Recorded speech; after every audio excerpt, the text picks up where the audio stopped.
From the National Newsroom of the Canadian Press, I'm Karen Rebo. Warning of a difficult fight ahead, former U.S. President Barack Obama and his wife Michelle have called on America to embrace Vice President Kamala Harris in urgent messages they gave to the Democratic National Convention.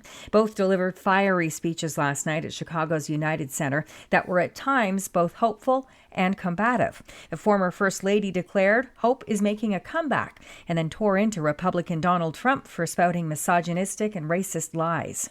Who's going to tell him that the job he's currently seeking might just be one of those black jobs?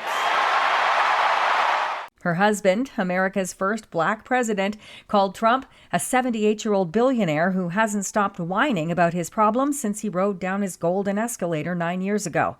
Obama told the crowd what their Democratic nominee stands for. America's ready for a new chapter. America's ready for a better story.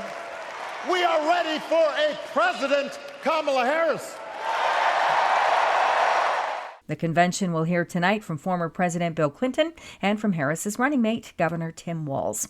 Canada's U.S. ambassador says the country is looking for an administration willing to deepen its defense relationships as NATO allies watch closely to see what the DNC may reveal about how Kamala Harris could approach foreign policy should she win the White House. Canada's ambassador to the U.S., Kirsten Hillman, says she expects Kamala Harris to follow President Joe Biden's lead on defense.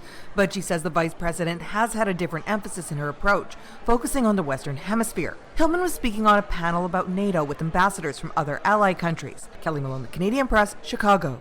Canada has announced it'll provide $5.7 million for Ukrainians to meet their basic needs. International Development Minister Ahmed Hussein is in Kyiv. He says Canada is maintaining solidarity with Ukraine 2.5 years into Russia's full-scale invasion. His trip has a focus on children, with Hussein visiting the main children's hospital, which was damaged by a Russian missile last month. The funding includes $2 million for Save the Children Canada. Russian authorities are reporting that Moscow has come under the largest attack yet by Ukrainian drones since the start of fighting in 2022. Russia's defense ministry claims it destroyed all 45 Ukrainian drones over 5 regions, including Moscow and Kursk. The drone attacks come as Ukrainian forces continue a push into Russia's western Kursk region in a surprise incursion now into its 3rd week. The largest study of Canada's catastrophic 2023 wildfire season says it is inescapable that the record burn was caused by extreme heat and parching drought.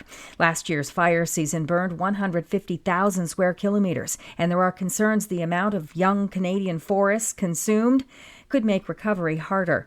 This is the Canadian Press.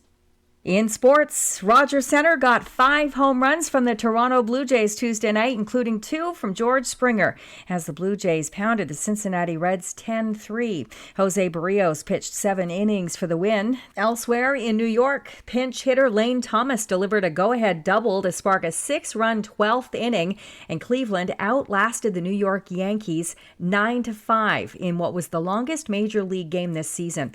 And top-ranked tennis player Jannik Sinner tested positive twice for an anabolic steroid in March, but he will not be suspended because the International Tennis Integrity Agency determined the banned performance enhancer entered his system unintentionally through a massage from his physiotherapist.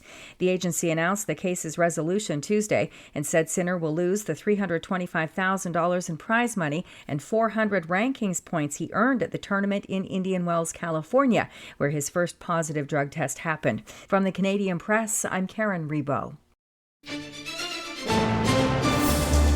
Thanks for listening. Don't forget to follow and subscribe. For more of today's top stories, visit thecanadianpressnews.ca.